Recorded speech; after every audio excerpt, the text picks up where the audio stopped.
The Nikon D3300 is a 24 megapixel entry-level APS-C DSLR released all the way back in 2014. Today we will be checking out whether it is worth considering in 2020. Photography. The D3300 is no slouch even today with its 24 megapixel APS-C sensor manufactured by Sony. According to DxO, it has 12.8 stops of dynamic range, which is still an impressive score today. The A6400, my current camera, doesn't have much more at 13.6 stops. It's no trouble recovering shadows with this camera. It has an F-mount lens system which has been around since 1959, which means there is no shortage of lenses at any budget. The native ISO ranges from 100 to 12,800 and expands up to 25,600. Here are some sample images. I will include full res samples in the description below.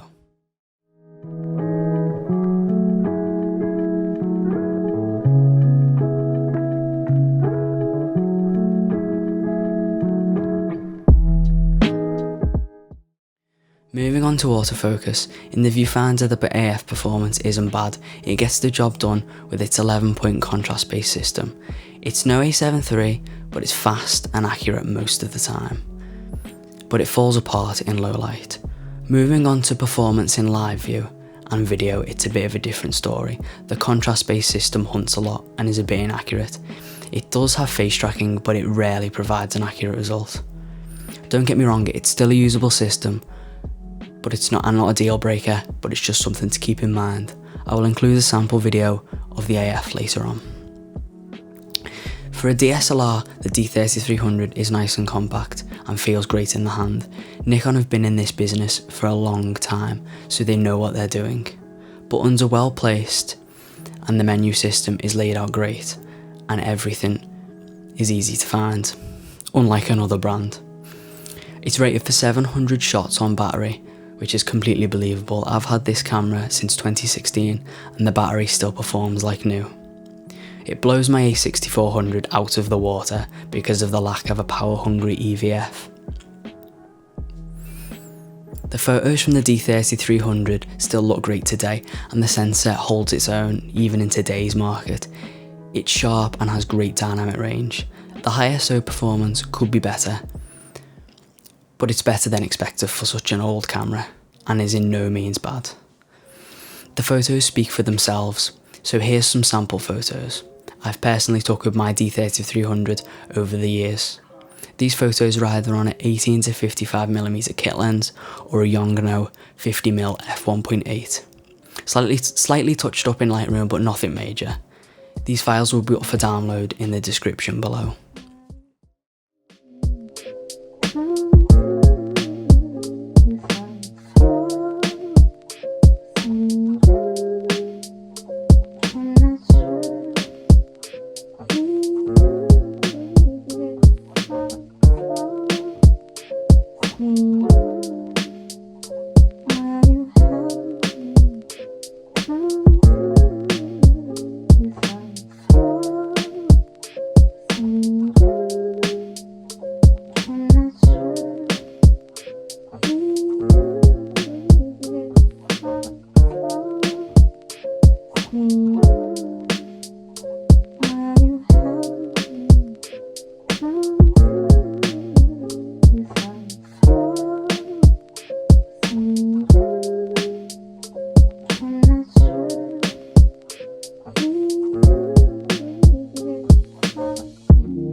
Moving on to video, this is no means a video camera, but its video features are nothing to be ignored.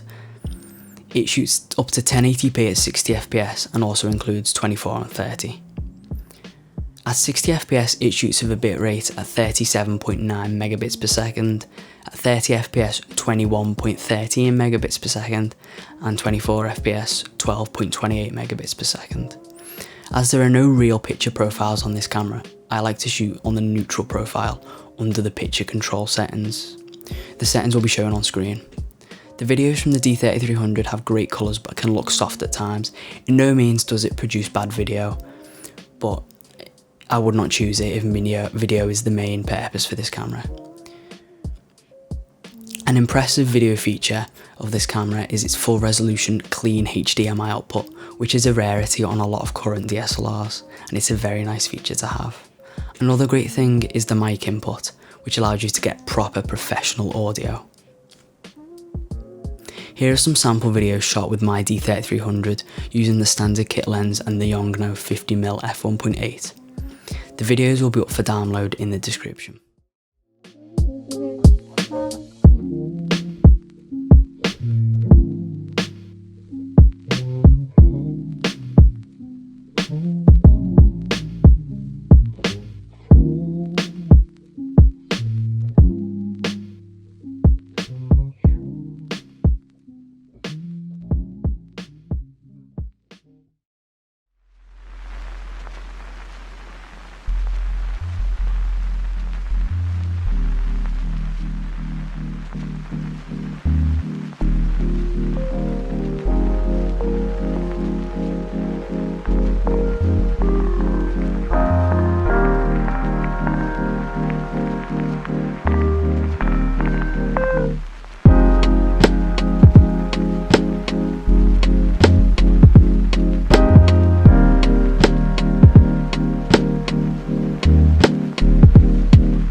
Conclusion, the D3300 is still a great camera in 2020.